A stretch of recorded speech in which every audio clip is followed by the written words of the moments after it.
민호야, 가자 아들아. 박진우는 호화 펜트하우스 현관에 서서 굳은 살 박인 손을 아들 쪽으로 내밀었다.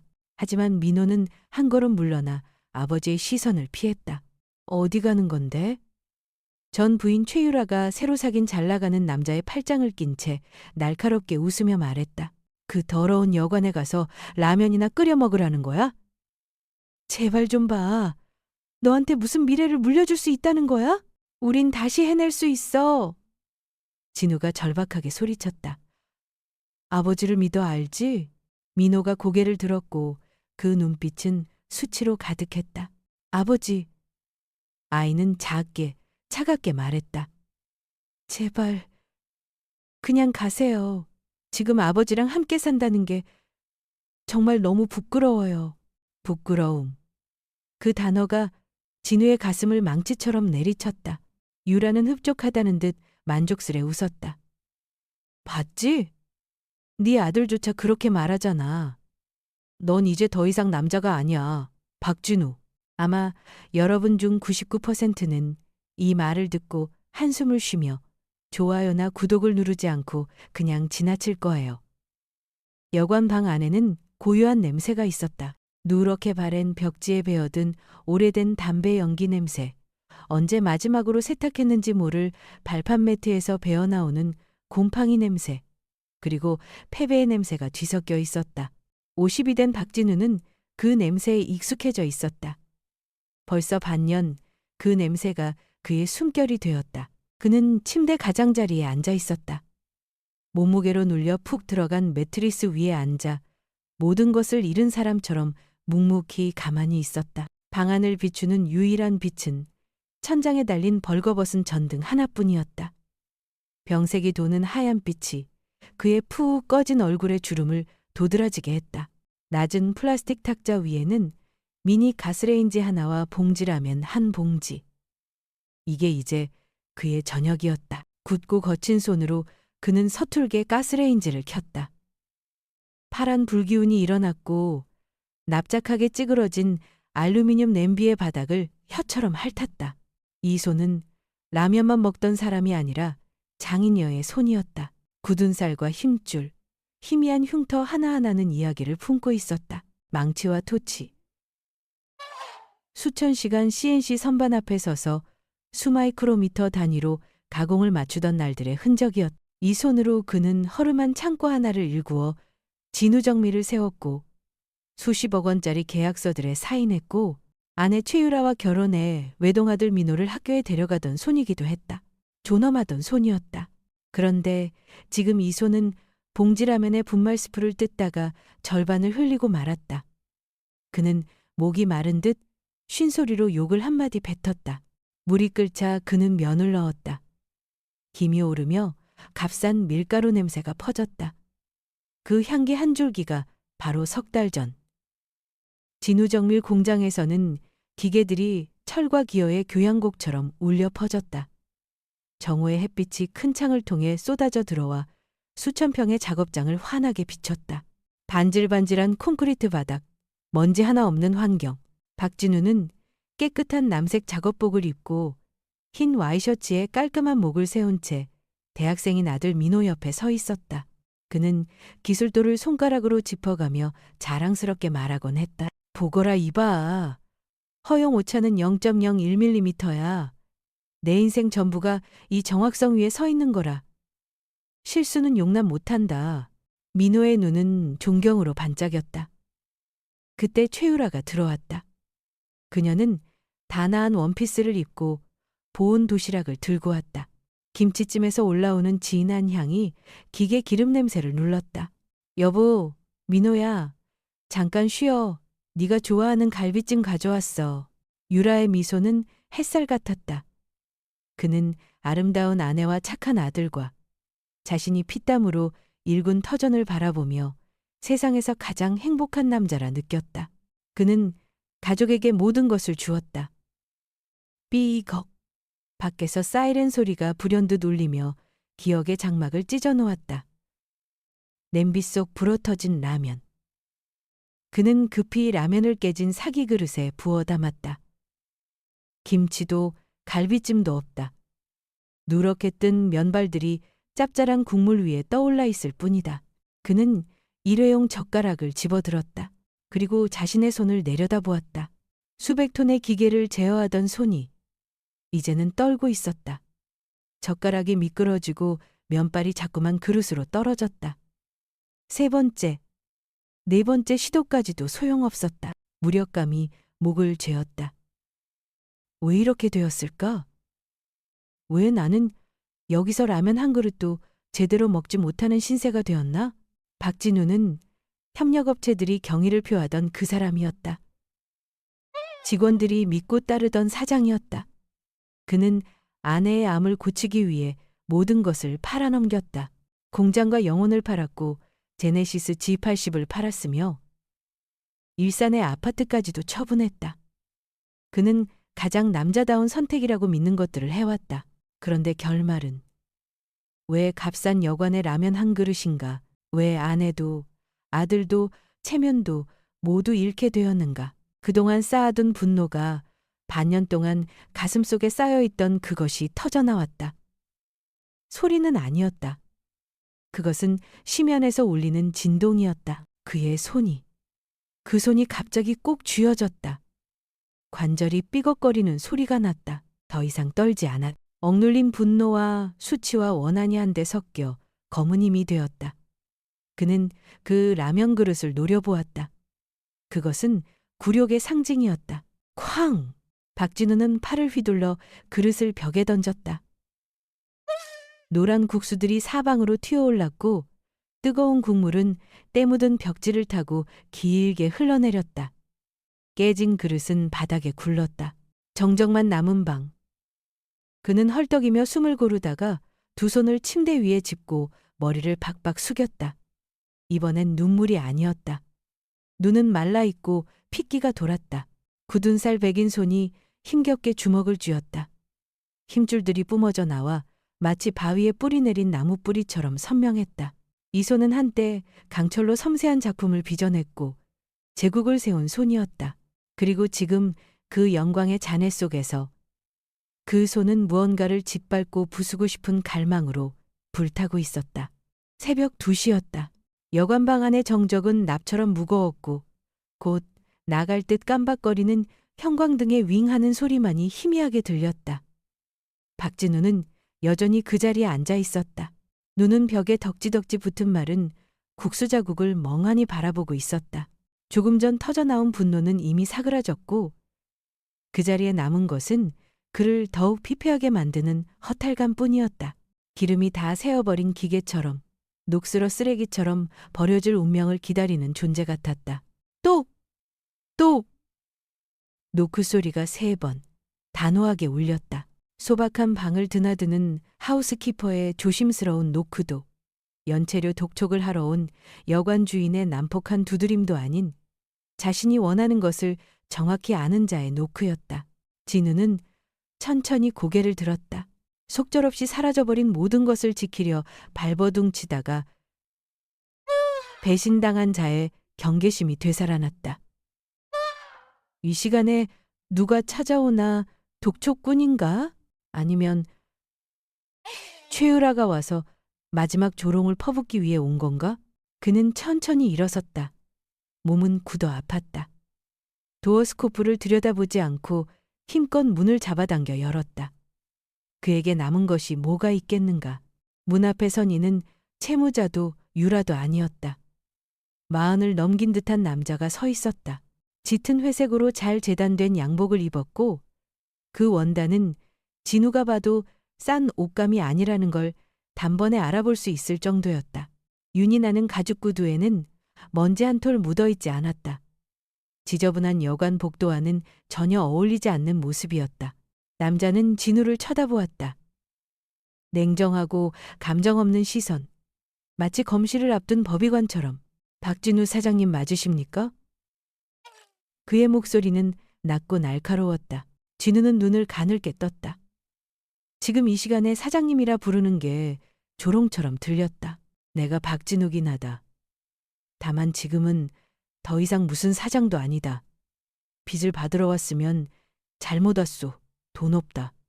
하고 그는 담담히 말했다. 남자는 동요하지 않았다.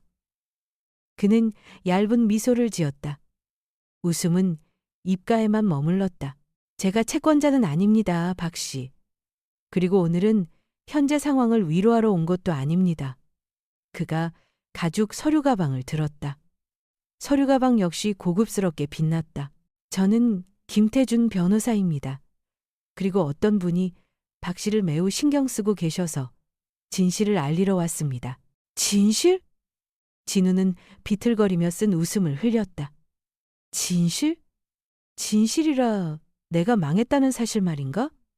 아내는 떠났고 자식은 등을 돌렸고 그게 진실 아니요?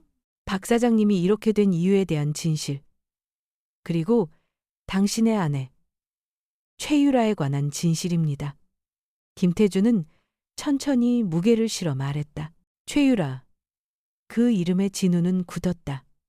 변호사의 단호한 눈빛을 본 순간 자신도 모르게 한 걸음 물러섰다. 등골이 서늘해지는 예감이 스며들었다. 바람이 들어오는 탓이 아니라 알 수 없는 불길한 예감이었다. 들어오시죠. 5분만요. 진우가 퉁명스럽게 말했다. 그리고 방 안으로 들어가 등을 돌렸다. 김태준은 방을 한 바퀴 둘러보았다. 엉망인 방, 바닥에 흩어진 국수. 그러나 아무런 경멸도 연민도 보이지 않았다. 그는 플라스틱 탁자 앞에 서서 서류 가방을 내려놓았다. 그것은 어두운 색으로 빛나며 마치 뚜껑을 여는 순간 폭발할 것 같은 무거운 기운을 품고 있었다.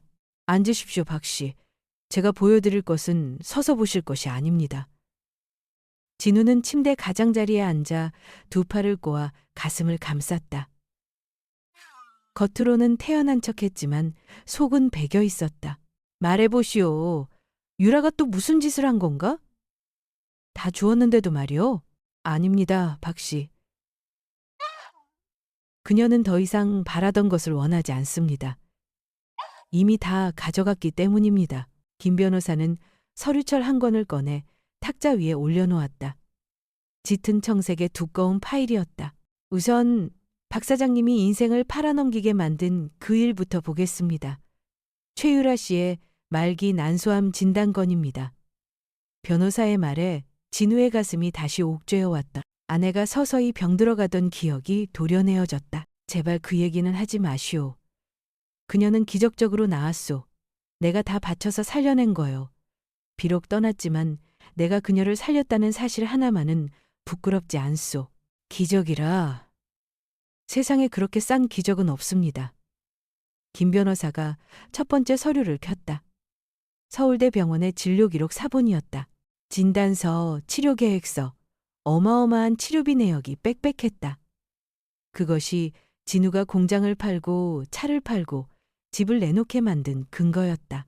진우는 고개를 끄덕였다. 목이 메었다. 그런데 이걸 보십시오.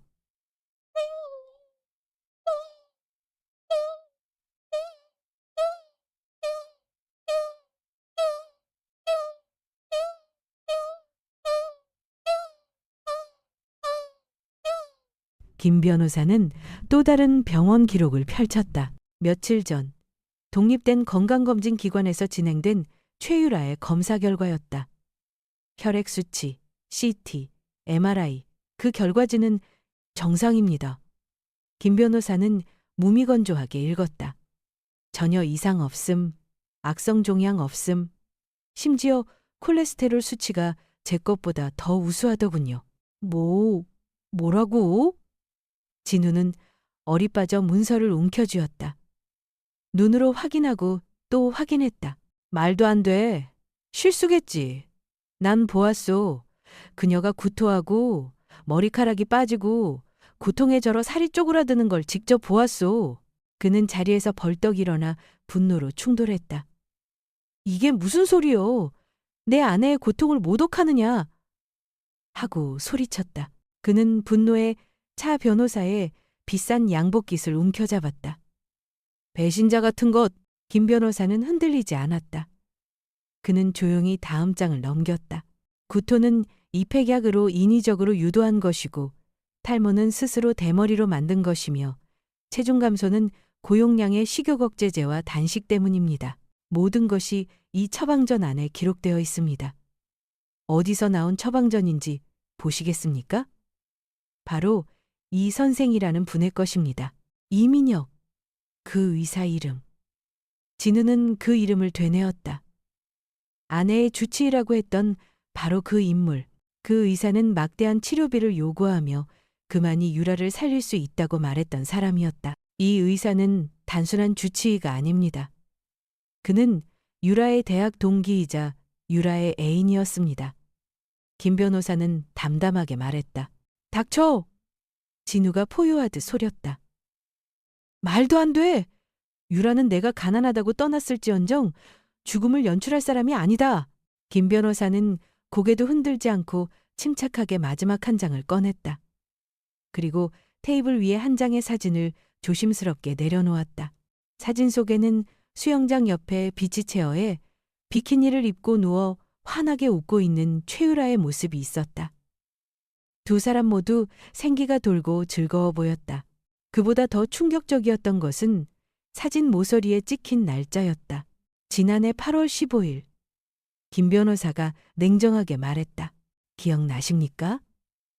그날은 사장님이 유라의 특별 격리 치료를 위해 가장 강도 높은 항암 치료 비용을 마련하느라 제네시스를 억지로 팔았던 바로 그날입니다. 내가 서울에서 명예를 팔 때 네 아내는 그 의사와 함께 제주의 어느 호화 리조트에서 사장님의 돈으로 휴가를 즐기고 있었던 겁니다. 진우는 힘없이 손을 늘어뜨렸다. 그는 한 걸음 뒤로 물러나더니 침대 위에 털썩 주저앉았다. 숨이 가빠왔다. 머릿속에 유라의 고통스러운 기억이 산산이 부서지고 그 자리에 남은 것은 사진 속의 위선적 웃음뿐이었다. 진실은 너무나 잔인했고 부정할 수도 피할 수도 없었다. 왜 그랬지? 그의 목소리는 산산조각 난 듯 낮게 흘러나왔다. 증오와 분노의 눈물이 한 줄기 흘렀다. 김 변호사는 파일을 덮었다. 뚜껑 닫히는 소리가 마치 관뚜껑 닫히는 소리처럼 메아리 쳤다. 왜냐고요? 그 답은 이 서류의 뒷부분에 있습니다. 박 사장님 돈이 실제로 흘러간 곳에 대해요. 그는 자리를 정돈하며 말했다. 하지만 지금 더 중요한 질문은 왜가 아닙니다, 박 사장님. 그는 진우의 불타는 눈을 똑바로 응시하며 목소리를 낮췄다. 누가 저를 고용했는가입니다. 누가 이 모든 증거를 수집하기 위해 막대한 비용을 들여 6달 동안 조사했는가? 김 변호사는 그 질문을 방 안에 던져놓고 가방을 챙겨 문을 나섰다. 생각해 보십시오, 박 씨. 당신은 혼자가 아닙니다. 그리고 이 싸움은 이제 시작일 뿐입니다. 하고 말하고 문을 닫았다. 문이 닫히자 107호실에는 사진 한 장과 진우만이 남았다. 그는 천천히 사진을 집어들었다. 거짓 웃음은 그의 거친 손에 눌려 구겨졌다. 어둠이 감도는 방 안에서 한 마리 다친 짐승이 천천히 깨어나 이빨을 가는 듯한 기운이 퍼져나왔다. 여관방의 문이 와락 열렸다. 김태준이 다시 들어왔다. 박진우가 그를 기다리고 있다는 걸 알고 있었기 때문이다. 진우는 침대에서 얼굴을 들었다. 붉게 충혈된 눈은 망가져 있었다. 다만 변호사를 바라보는 눈빛 하나가 조용히 물었다. 김태준은 알았다.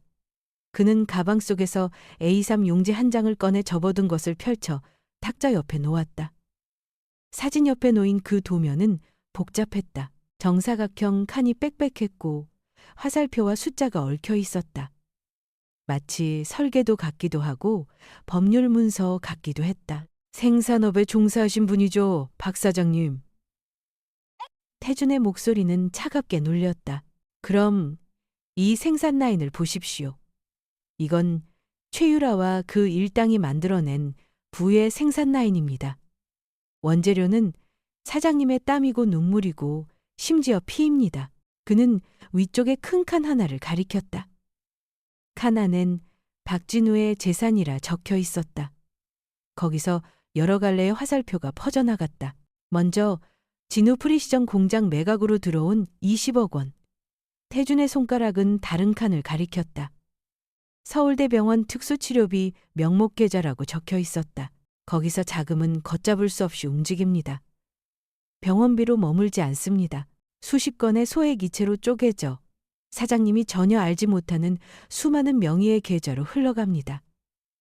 학생 계좌, 주부 계좌, 심지어는 사망자 명의 계좌까지 가짜 계좌들입니다. 화살표들이 거미줄처럼 얽혀 마침내 맨 아래에 한 칸으로 모였다. 그 이름은 JH 홀딩스. 태준이 그 이름을 소리내 읽었다. 강남에 본사가 있는 부동산 회사. 자본금 50억 원. 그런데 흥미로운 건 J는 지훈, 즉 이민혁 박사이고 H는 한상훈이라는 겁니다. 한상훈. 그 이름이 진우의 뺨을 내리친 번개 같았다. 한상훈. 유라의 법률 대리인. 이혼 소송 때 허세 섞인 조롱으로 진우를 산산이 부숴버렸던 그 남자. 그는 진우를 애정을 쏟던 아버지에서 무너진 인간으로 만들었다. 내 아내. 변호사였단 말인가? 진우의 목소리는 속삭임 같았다. 목이 바짝 말랐다. 그는 단순한 변호사가 아닙니다, 박 사장님. 그는 이 계획의 총설계자입니다. 그는 위조 의사를 찾고 병력과 진단서를 조작하고 돈을 세탁해 부동산 회사를 통해 합법화하는 전 과정을 설계했습니다. 이민혁은 의료의 꼭두각시였고 유라는 최고의 연기자였죠. 진우는 도면을 뚫어지게 보았다. 모든 퍼즐이 맞춰지기 시작했다.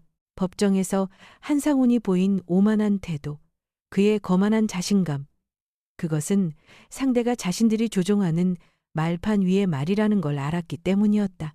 바보 같았다. 배신당했다는 고통과 자신이 얼마나 우스꽝스러웠는지에 대한 수치심이 뒤엉켰다. 그는 자신이 직접 그 비열한 자들의 손을 잡았고 그들의 먹잇감이 되었다는 사실을 깨달았다. 그 돈이 전부 저기 있나? 진우는 떨리는 목소리로 물었다. 공장 매각 대금만이 아닙니다. 태준이 답했다. 이번에는 그의 목소리에 처음으로 연민 같은 것이 스며들었다. 그는 다른 화살표를 가리켰다. 규모는 작지만 짐이 무거운 한 줄기였다.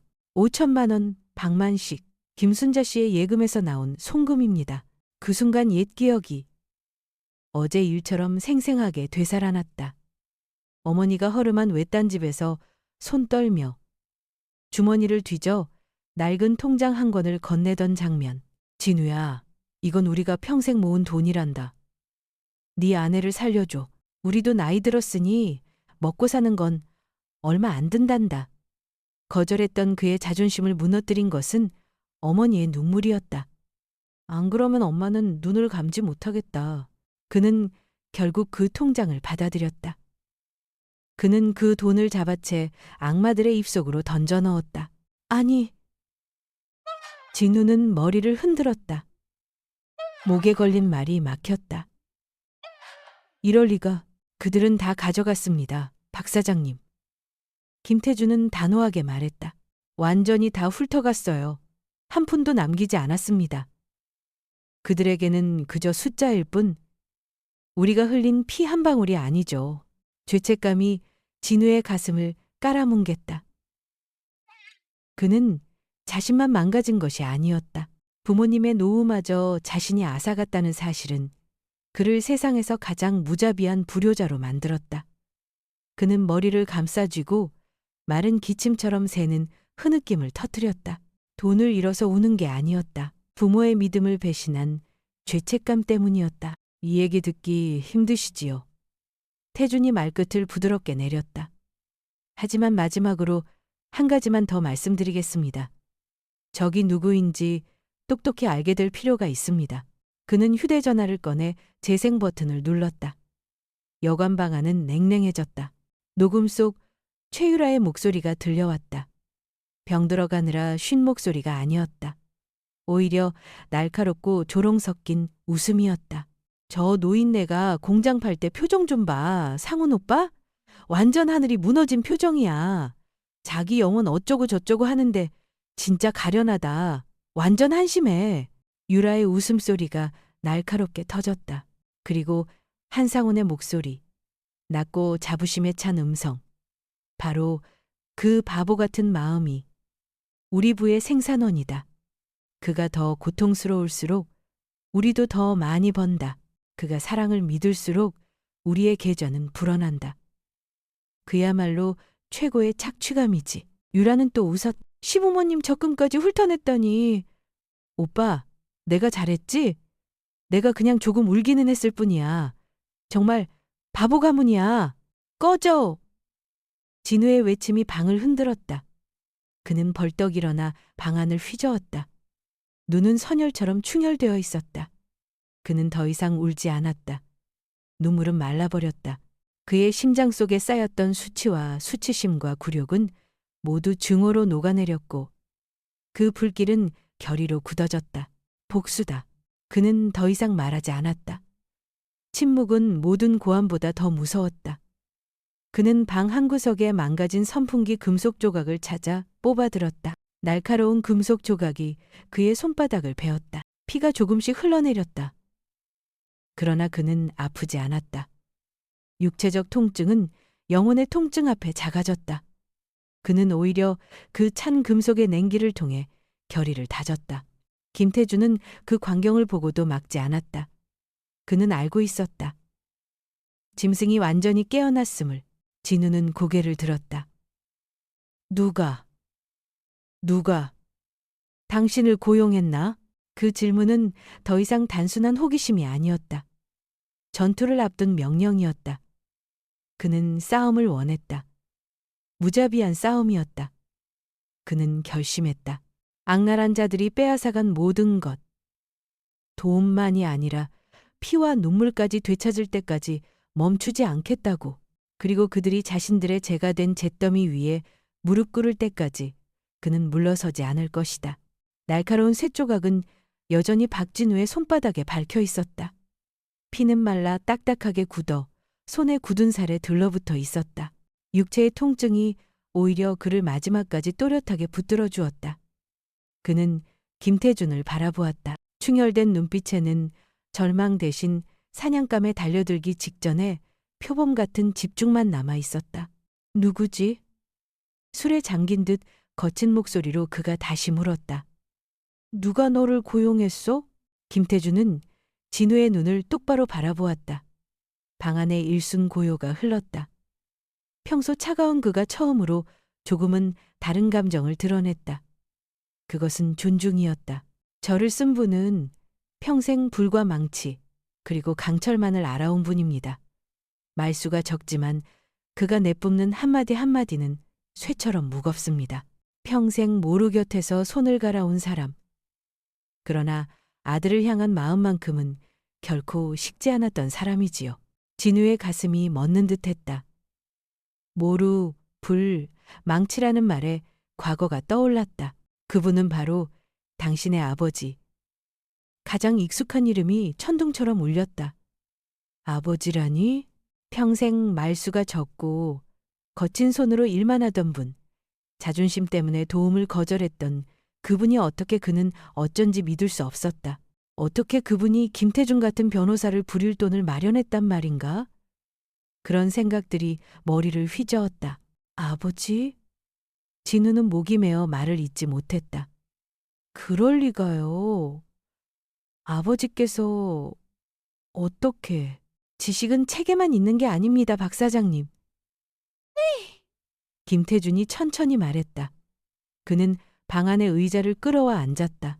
이제 그는 단순한 보고자가 아니라 이야기를 꺼내놓는 사람 같았다. 6달 전, 사장님이 모든 것을 팔기 시작했을 때 아버지께서 저를 찾으셨습니다. 가진 돈이 많지 않으셨죠. 준비해 오신 건 한 권의 통장과 남은 노후자금 전부였습니다. 제 비용을 감당하기엔 턱없이 적은 액수였습니다. 하지만 아버지는 한 이야기를 들려주셨습니다. 그날 며느리 최유라가 찾아와 병에 걸렸다고 울며 돈을 구할 때 아버지는 그녀의 눈을 깊이 들여다보았지요. 모루를 들여다보며 쇠가 단단해졌는지 아는 장인처럼 아버지는 그 눈빛에서 두려움이 아니라 욕망의 불꽃을 보셨다고 하셨습니다. 그 말에 진우의 가슴속 어딘가가 갈라지는 듯했다. 자존심 때문에 그는 그때 아버지의 경고를 듣지 않았다. 아들은 사랑 때문에 맹목적으로 믿었다. 그래서 아버지는 혼자 행동하셨습니다. 다음 날 공장을 쉬고 몰래 유라를 따라다녔고 그가 본 것은 쇼윈도 안에 다이아 목걸이였습니다. 병든 사람이 값비싼 보석을 사는 장면을 보신 거예요. 그 발견이 아버지의 결심을 불태웠다. 그날 밤 아버지는 김태준의 사무실로 왔다. 아버지는 제게 이렇게 말씀하셨습니다. 태준은 숨을 고르며 목소리를 낮췄다. 변호사 김, 나는 많은 돈이 없다. 그러나 내가 가진 것은 이 대장간에서 쌓은 인생이다. 네가 최고라면 도와다오. 복수를 해달라 돈을 되찾는 것이 목적이 아니다. 그 독사의 얼굴을 벗겨내어 내 아들을 삼키기 전에 드러내고 싶다. 그 말이 진우의 귓가에 밝혔다. 그는 바닥에 주저앉았다. 그동안 말라버렸다고 여겼던 눈물이 어느새 범람하듯 흘러내렸다.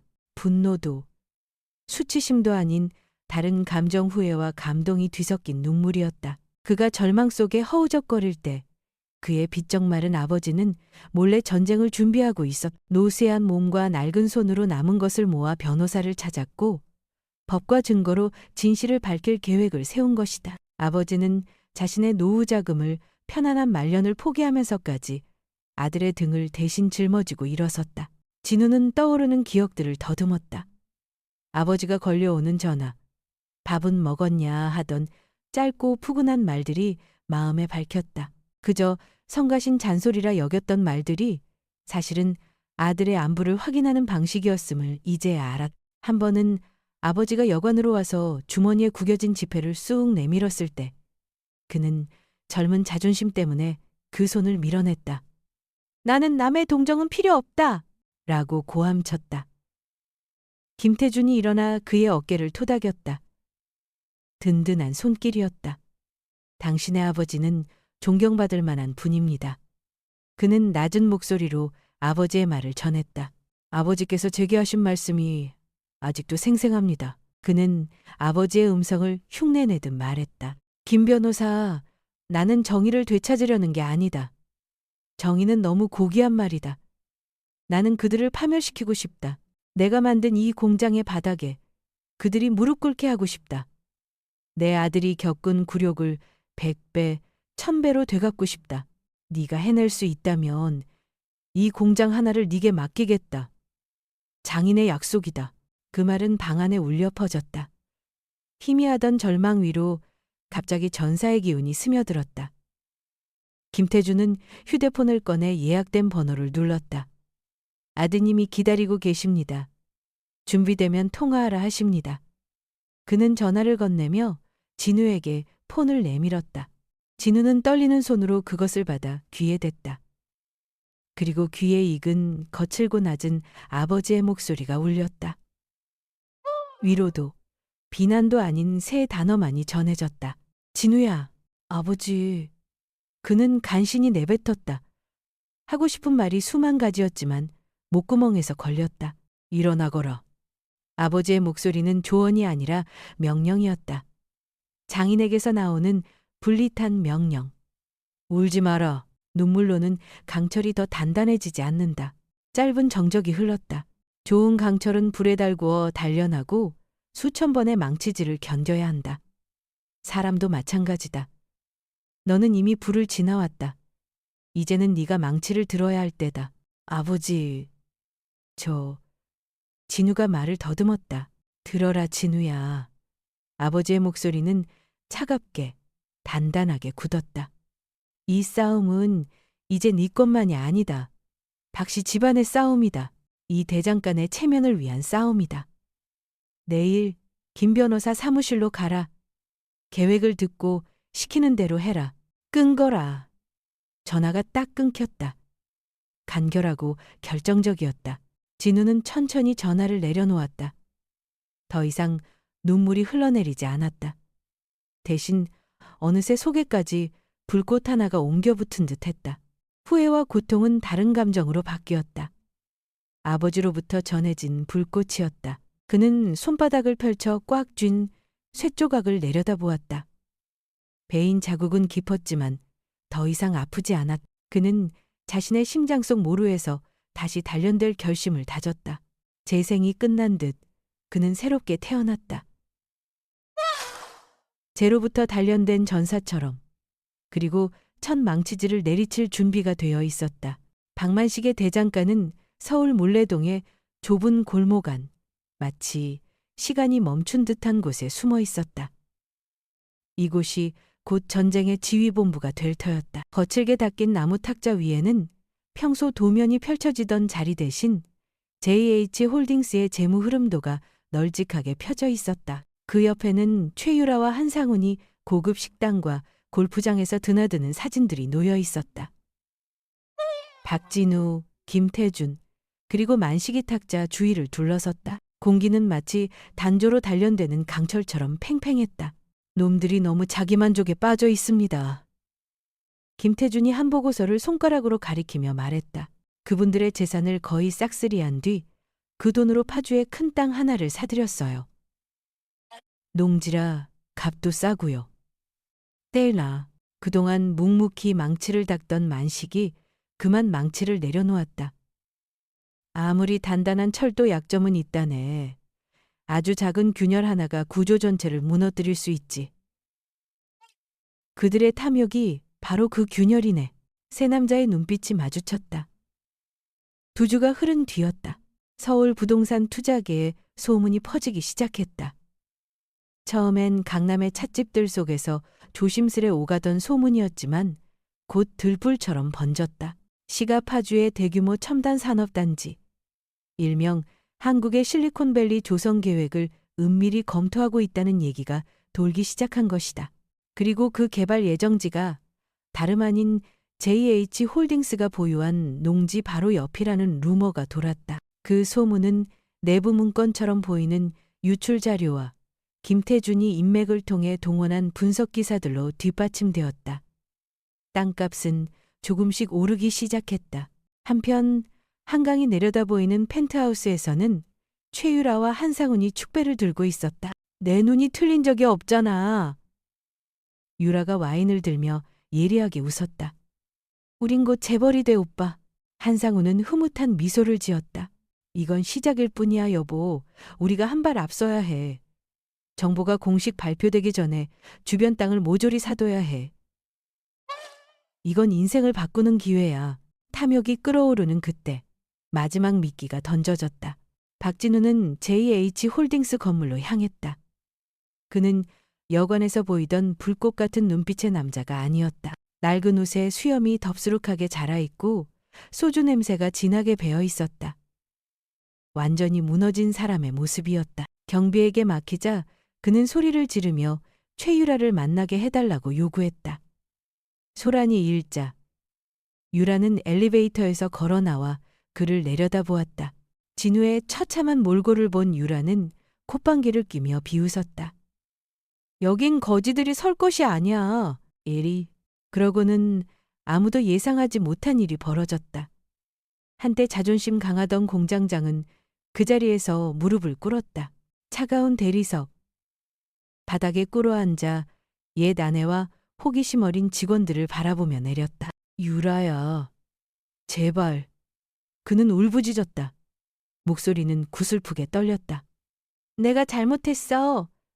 다 내 잘못이야. 널 고생하게 했어. 네가 파주에 땅이 있다는 얘기를 들었어. 거기 땅이 오를 거라며. 기회를 줘. 내가 다시 시작하게 해줘. 내가 걔처럼 일할게. 제발. 진우가 한마디 한마디 삼키며 꺼낸 말들은 그의 자존심을 송두리째 도려내는 일이었다. 혐오와 분노가 가슴속에서 부글거렸지만 그는 그 감정을 억누른 채 비굴한 연기를 이어갔다. 최유라는 아래를 내려다보며 완전히 매혹되었다. 그 순간 그의 굴욕은 그녀의 쾌감을 자극했다. 진우는 더 이상 위협이 아니었다. 그저 불쌍한 짓거리일 뿐이었다. 꺼져.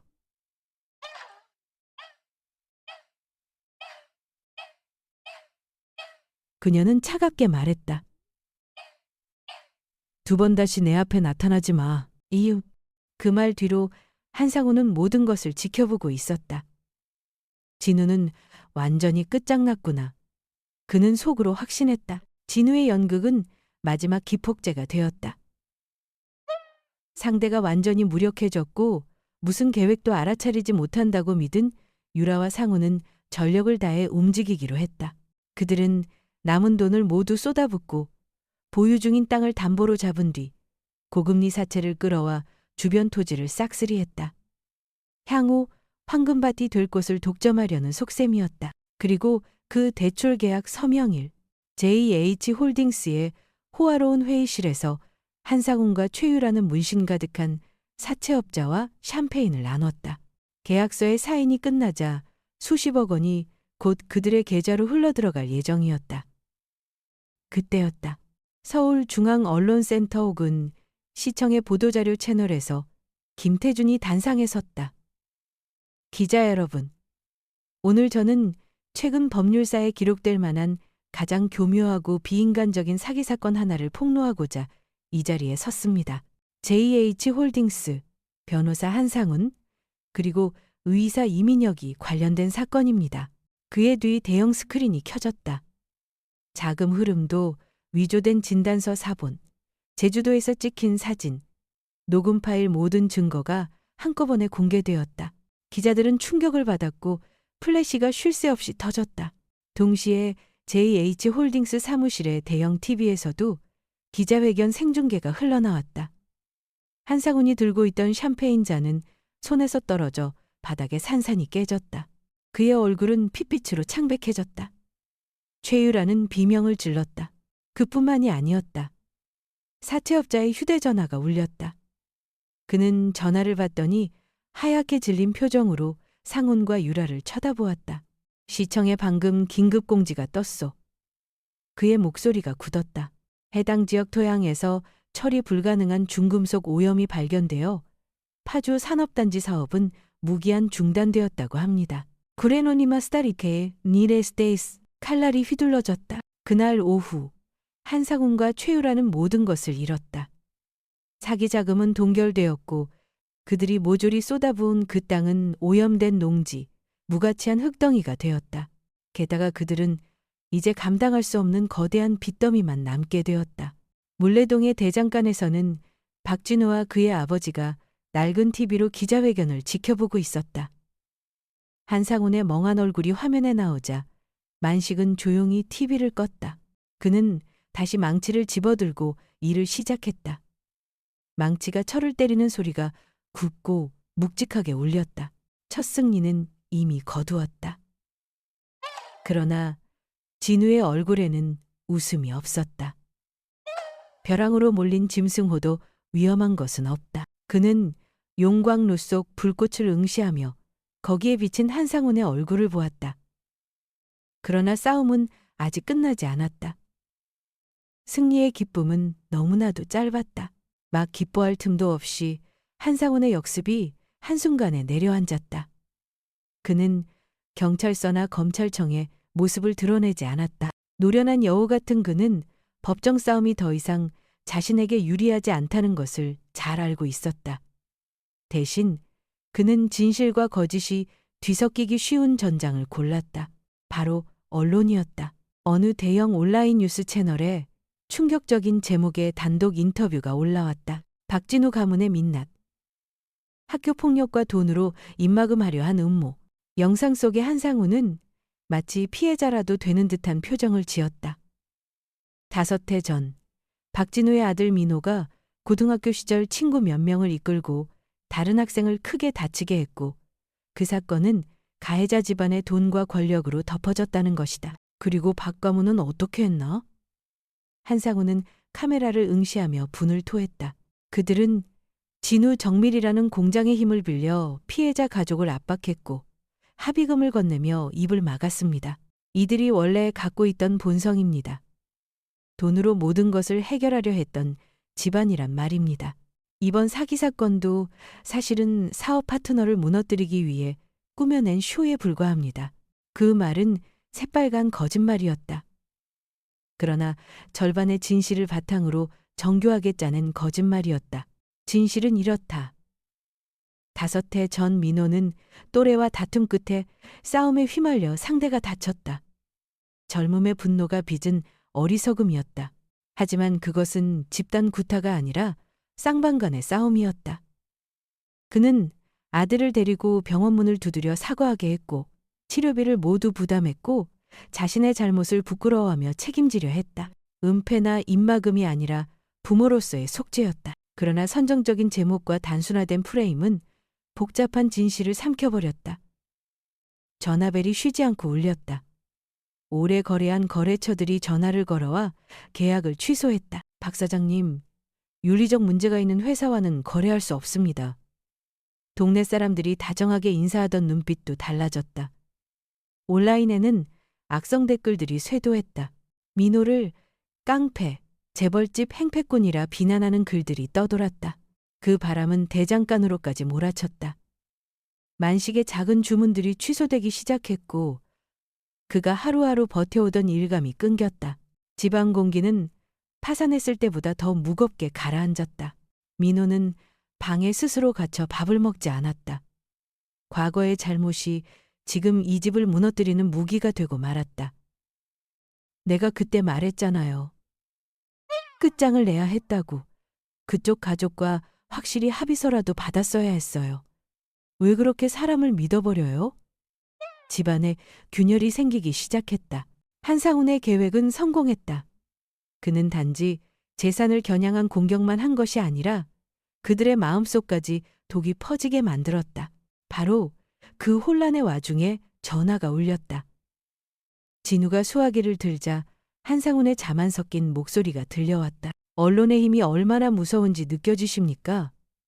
몇 마디 말로 폭탄보다 더 큰 파괴력을 낼 수 있습니다. 뭘 원하나, 이 자식아? 진우는 소리를 질렀다. 한상훈은 비천하게 웃었다. 간단합니다. 소를 취하하세요. 기자회견 하나 열고 오해였다고만 해주세요. 그러면 제가 기사를 내리고 피해자 가족과 조용히 조율해 정정보도를 하게 하겠습니다. 대신 아드님 앞에 찍힌 학교폭력이라는 오점은 지워질 겁니다. 명문대, 취직, 다 사라질 수 있는 미래잖습니까? 당신은 이미 인생을 망쳤지만 아들의 미래는 지킬 수 있습니다. 그게 당신에게 남은 유일한 선택입니다. 잠깐. 한상훈은 마지막으로 칼끝을 들이댔다. 안 하면 그 5점은 평생 따라다닐 거요. 어떤 대학도 어떤 회사도 그걸 모른 척하지 않을 거요. 이 길로 가면 아드님의 미래는 끝입니다. 당신의 복수도 결국 아들의 인생을 망칠 뿐이요. 박진우 씨. 대인가래. 통화는 끊겼다. 진우는 멍하니 서 있었다. 맞는 말이었다. 그는 수치와 파산을 견딜 수 있을지 몰라도 어린 아들의 미래를 걸고 다툼을 이어갈 권리는 자신에게 없다. 그의 다짐은 흔들렸다. 싸움을 포기하고 타협해야 하는 건 아닐까. 그는 피곤한 발걸음으로 변호사 김태준에게 전화를 걸려 했다. 그때였다. 누군가 묵직한 손을 그의 어깨에 얹었다. 거칠지만 힘있는 손이었다. 닳고 다른 장인의 손이었다. 그는 돌아보았다. 아버지 박만식이었다. 어쩌면 진우가 보지 못한 사이에 이미 그곳에 서 있었던 것이다. 만식의 얼굴에는 놀람도 공포도 없었다. 오히려 평정이 배어 있었다. 그는 진우의 눈을 오래 들여다보더니 그를 한번 탁 힘주어 두드렸다. 말이 필요 없는 제스처였다. 그 손길은 불안한 아들에게 앉아 있어도 좋다는 위로가 아니었다. 그것은 아버지의 명령과도 같았다. 그리고 만식은 낮고 단호한 목소리로 말했다. 마치 모루를 내리치는 소리처럼 아들아, 그레터리, 우리는 악마와 타협하지 않는다. 놈들이 전쟁을 걸어오고 아이까지 끌어들였다면 좋다. 우리는 제대로 된 전쟁을 해주겠다. 그 말에는 회유도 질문도 없었다. 그것은 한평생 불을 다뤄온 이의 결이었다. 진우는 떨리는 숨을 삼켰다.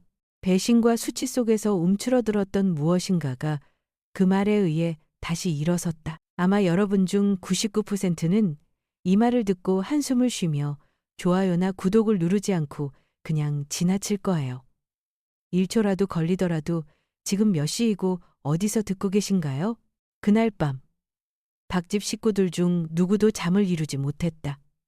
다만 그 정적은 더 이상 불안이 아닌 준비의 침묵이었다.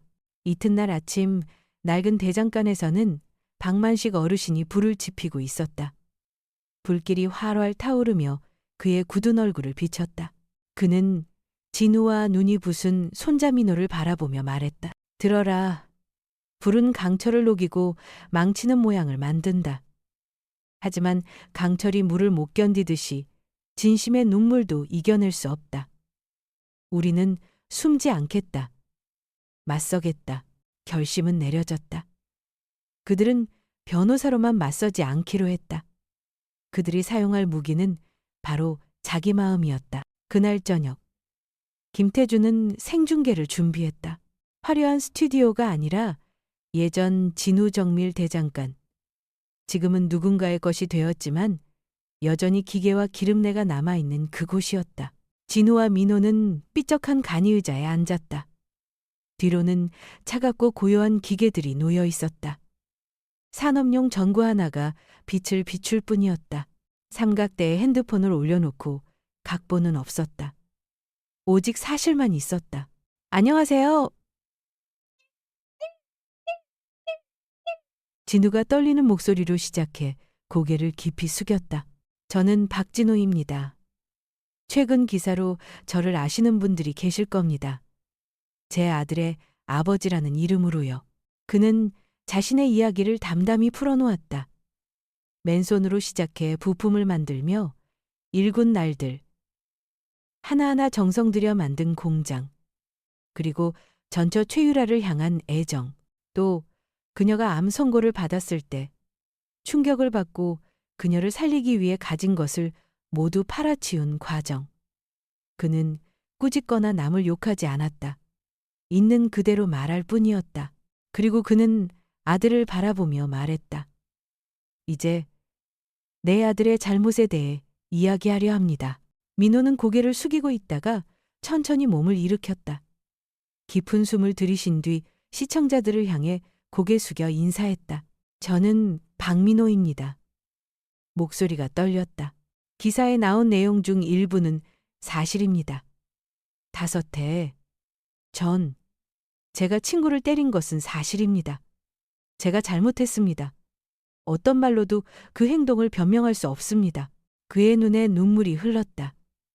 제가 친구를 다치게 했고 그 아이와 그 가정에 상처를 주었으며 부모님께도 부끄러움을 줬습니다.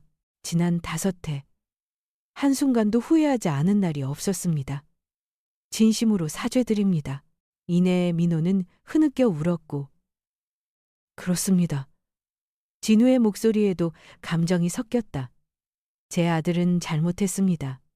그리고 아버지로서 저도 잘못했습니다. 더 잘 가르치지 못했죠.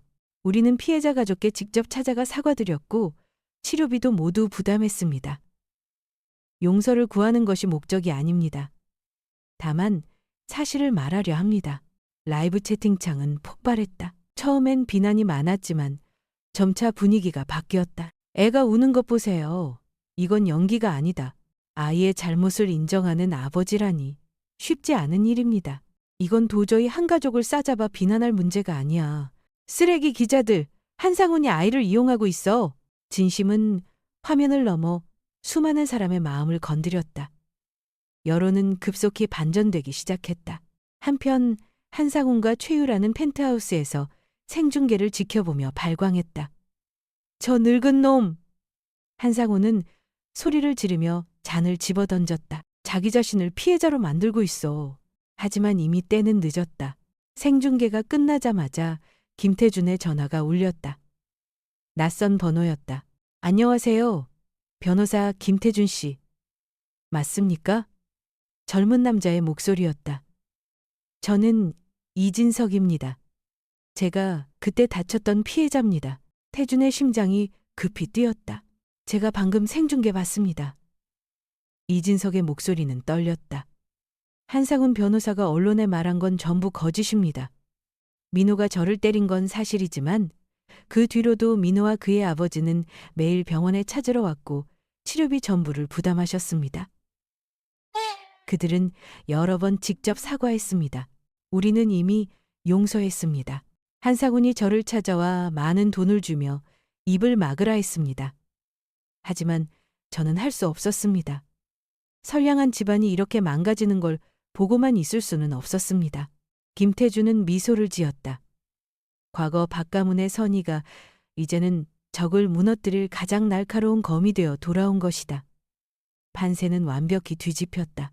증언자 이진석의 진술은 한상훈과 최유라에게 마지막 못을 박는 망치질 같았다.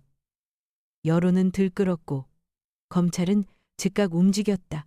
출국 금지 조치가 내려지고 두 사람은 소환되었다. 은행 계좌는 동결되었고 포위망은 점점 좁혀졌다. 한때 법률사무실에 가득하던 분주함은 자취를 감추고 그곳은 싸늘한 침묵만 남았다. 한상훈은 새장 속에 갇힌 짐승처럼 사무실을 서성였다. 그가 잃은 것은 전부였다. 평판도, 경력도, 돈도.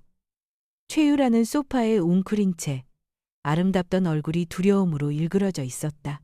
끝났어. 진짜 끝났어. 그녀가 신음했다. 우리는 나라 밖으로 가야 해. 오빠. 나라 밖이라니! 한상훈은 소리쳤다. 탁자 위에 서류 더미를 손으로 쓸어버렸다. 멍청해. 우리 여권은 이미 무효화됐어. 도망칠 길은 전부 막혔다. 이 모든 게 그 늙은 년과 그 멍청한 아들의 짓이야. 그의 숨결은 거칠었고 눈은 혈관이 도드라질 정도로 뛰었다.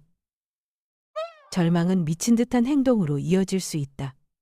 더 잃을 것이 없을 때 사람은 무슨 짓이든 저지를 수 있다. 아직 방법이 있어. 그가 속삭이듯 말했다. 눈빛에 잔혹한 번뜩임이 섞였다. 그는 유라를 노려보며 말했다. 아직 마지막 카드가 남아있어. 박진우의 유일한 약점. 유라는 떨며 고개를 들었다. 그게 무슨 말이에요? 그래. 한상훈은 악에 찬 웃음을 지었다. 그 늙은이의 아들이다. 대리닌 다와모르니마스 대리니니마스. 그날 오후 박민호는 도서관에서 집으로 돌아가는 길이었다. 그 누구보다도 가벼운 발걸음이었다. 죄책감의 무게가 내려간 듯 그는 아버지와 할아버지와의 저녁을 생각하며 웃음이 났다. 그때 번호판 없는 검은 트럭 한 대가 나타나 외진 골목 벽 쪽으로 그를 몰아붙였다. 문이 열리더니 검은 옷을 입은 사내 둘이 내렸다. 민호가 반응하기도 전에 마취가 든 천이 그의 입을 틀어막았다. 세상은 캄캄해졌다. 집에서는 박진우가 오래된 공구들을 닦고 있었다. 전화가 울렸다. 모르는 번호였다. 여보세요? 박 사장님, 오랜만이네요. 한상훈의 목소리였다. 이번엔 자신감이 아니라 광기 섞인 목소리였다. 기분 좋으시죠? 크게 한 방 터뜨렸으니 진우의 심장이 옥죄어왔다. 무슨 짓을 원하는 거야? 마지막 내기다. 상훈이 말했다. 내게 아주 소중한 걸 쥐고 있으니 잘 들어라. 네 아들 박민호. 진우의 세상은 멈춘 듯했다. 그는 벌떡 일어나 공구 상자를 떨어뜨렸다. 잘 들어라 늙은이. 상훈의 목소리는 냉혹했다. 원본 증거 전부 녹음 파일 서류 전부를 인천 항구 7번 창고로 가져와라. 혼자서 1시간 안에 경찰이라도 보이면 네 새끼는 시체로 돌려받을 거다. 제발, 제발 그 애에게 해치지 마세요. 그건 네가 알아서 할 일이다. 딸깍 통화가 끊겼다. 진우는 몇 초 동안 멍하니 서 있었다. 공포, 당황, 절망이 교차했다. 아들을 향한 협박을 당한 아버지의 분노였다. 그는 경찰에 신고하지 않았다. 상훈 말대로였다. 경찰을 끌어들이는 순간 위험이 커질 수 있었다. 김태준 변호사에게도 전화하지 않았다. 이제 이것은 법의 싸움이 아니었다. 그는 한 번호만 눌렀다. 아버지의 번호. 아버지. 그의 목소리는 기이할 만큼 침착했다. 민호가 잡혀갔습니다. 마리, 마리, 마리, 마리, 마리. 잠시 침묵이 흘렀다. 그러더니 만식의 목소리가 차갑고 단호하게 들려왔다. 네가 뭘 하려는 거냐? 제가 직접 가겠습니다. 좋다. 만식은 대답했다. 네가 해야 할 일을 해라. 나머진 이 늙은이가 맡겠다. 아버지, 어머니와 민진의 아내를 돌봐주십시오. 진우가 말하듯이 덧붙였다. 속삭이는 듯한 유언 같았다.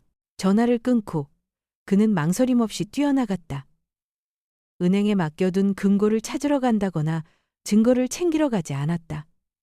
그는 곧장 아버지의 대장간으로 달려갔다. 불은 아직 잔불처럼 남아 있었다. 그는 불이 아니라 강철이 필요했다. 어렸을 때부터 익숙했던 도구들이 그 앞에 줄지어 있었다.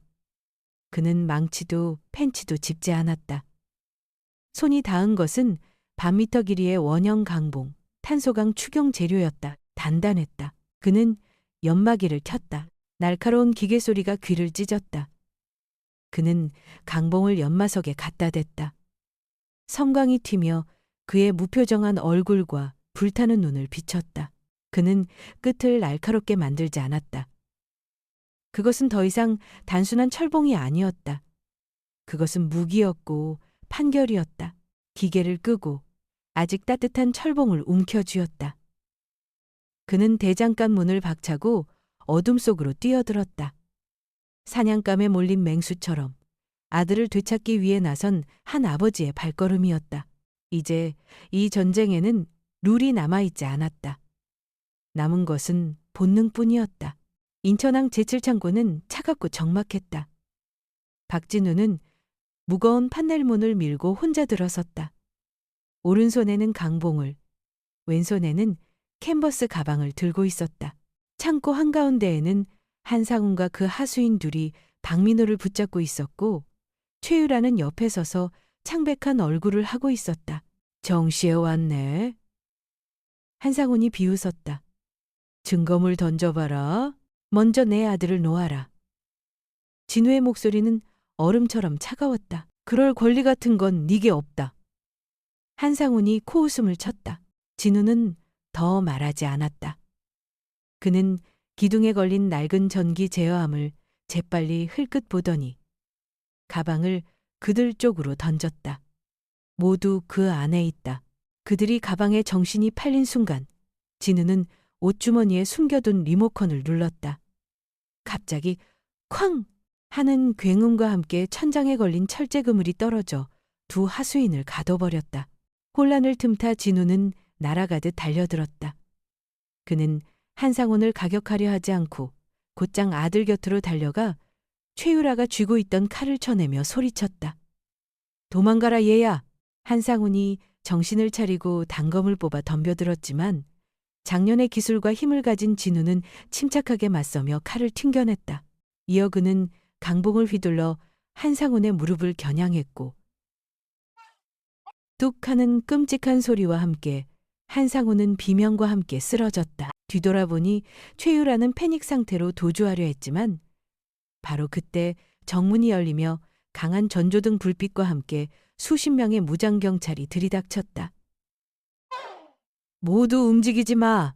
문 앞에는 박만식과 변호사 김태준이 서 있었고 그들 뒤로 민호가 무사히 서 있었다. 만식은 적절한 시점에 상황을 지켜보다 경찰에 연락을 취해 두었던 것이다. 한상훈은 수갑이 채워져 신음하며 패배를 인정했고 최유라는 바닥에 주저앉아 흐느꼈다. 사태가 정리되자 진우는 천천히 강봉을 바닥에 내려놓았다. 민호는 아버지에게 달려가 껴안았다. 아버지! 진우는 떨리는 아이를 꼭 안아주고 빛나는 사이렌 불빛 속에서 아버지를 바라보았다. 그 고개짓은 자랑스러움으로 가득했다. 아마 여러분 중 99%는 이 말을 듣고 한숨을 쉬며 좋아요나 구독을 누르지 않고 그냥 지나칠 거예요. 뭉툭한 망치가 쇠를 내리치는 소리가 물레동의 좁은 골목에 규칙적으로 울려 퍼졌다. 박만식의 대장간 불길은 여전히 활활 타올랐지만 이제 그 불길 곁에는 한낱 늙은 대장장이만 앉아있지 않았다. 저녁 뉴스에는 짧은 속보가 흘러나왔다. 최유라와 한상훈, 대규모 사기 사건의 피고인으로 각각 징역 15년과 20년을 선고받았으며 불법 자산은 피해자 보상에 충당됩니다. 그러나 박 집안에서는 그 소식조차 큰 의미가 아니었다. 저들의 이야기는 이미 끝난 것이었다. 진우 정밀이라는 이름의 기계공장은 새로 다시 세워졌다. 예전만큼 크진 않았지만 더 단정하고 견고해 보였다. 이곳을 지키던 성실한 일꾼들, 이등철과 같은 동료들이 다시 돌아왔고 그들은 돈보다도 자신들의 사장에 대한 믿음 때문에 일터에 나왔다. 박진우도 더 이상 예전의 사람이 아니었다. 사무실에 하루 종일 밝혀 값비싼 양복만 걸치던 그는 퇴근하면 와이셔츠를 벗고 해진 작업복을 걸쳐 입은 뒤 아버지의 대장간으로 차를 몰고 그는 기술을 다시 배우려는 것이 아니었다. 망치질 하나하나에 깃든 장인 정신, 인내와 정밀함, 그리고 성실함 같은 삶의 철학을 배우려는 것이었다. 한편 박민호는 이제 어엿한 공대생으로 자랐다. 그의 마음속에 남았던 흉터는 조금씩 아물었고 과거를 도망치지 않고 오히려 자랑스럽게 여길 줄 알게 되었다. 주말이면 친구들과 어울리는 대신 대장간으로 와 불을 지피고 쇠의 열기를 몸으로 느끼며 배우는 시간을 보냈다. 박만식은 한 걸음 뒤로 물러서서 아들 손자의 모습을 바라보았다. 그는 드물게 미소를 지었다. 그리고 진우의 어깨에 손을 얹었다. 좋은 쇠란 말이야. 그의 목소리는 낮고 따뜻했다. 뜨거운 불 속을 지나고 수천 번의 망치질을 견뎌낸 쇠란다. 우리 집안도 그래야지. 폭풍이 지나가면 남는 건 가장 단단한 심지뿐이란다. 진우는 고개를 끄덕였다. 그는 아버지와 손자를 번갈아 바라보며 깨달았다. 자신이 남겨줄 수 있는 가장 큰 유산은 거대한 회사가 아니라 이 대장간의 불길이라는 것을, 불길은 끈기이고 명예이며 무너뜨릴 수 없는 가족의 정이었다. 만식은 한 길이의 쇠 소재를 집어 용광로에 넣어 달아오르게 한 뒤 집게로 꺼내 모루 위에 올렸다. 같이 하자. 그는 가장 큰 망치를 들었다. 진우는 조금 작은 망치를, 민호는 아버지의 보조로 자신만의 망치를 들었다. 세 사람이 함께 망치를 들어 첫 타격을 가하자 단호하고 명료한 쨍 소리가 울렸다. 또 하나, 또 하나의 타격이 이어지며 그 소리들이 어우러져 재생자의 교향곡을 이뤘다. 대장간 불길은 춤추듯 타올라 세 사람의 땀에 젖은 얼굴을 비췄다. 그 표정들은 힘들지만 희망으로 빛났다. 그들의 미래는 과거의 죄가 아니라 이 가족의 꺼지지 않는 불꽃 속에서 다시 단단히 단조되어 가고 있었다.